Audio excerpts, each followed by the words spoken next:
Giornata di protesta ieri a Ribera per l'ospedale organizzata dai comitati spontanei del territorio alla presenza di circa 5.000 persone, segno di una problematica che viene ancora molto sentita nel territorio locale.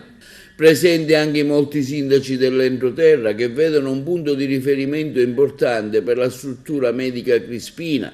Alla manifestazione hanno partecipato anche diversi parlamentari regionali, tra cui l'onorevole Pace, che ha ribadito il suo impegno in Commissione Sanità.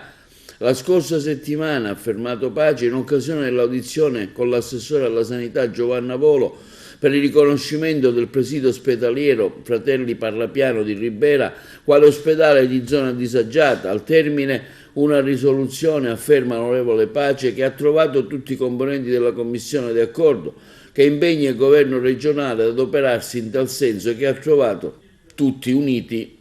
In merito all'ospedale di Ribera è intervenuto anche il commissario regionale della Nuova Democrazia Cristiana, onorevole Totò Cuffaro, affermando come riaprire l'ospedale di Ribera ricade in un momento storico in cui è fondamentale un ritorno alla normalità della gestione e delle problematiche della sanità in Sicilia al fine di rispondere in termini generi alle esigenze dei cittadini. Alla manifestazione ha anche partecipato l'onorevole Margherita Ruvolo, affermando ancora una volta l'importanza della struttura agrigentina all'interno di un territorio fortemente penalizzato nel suo insieme. Oggi siamo qui intanto per fare sì che ci sia una presa di posizione da parte dell'ASPE e quindi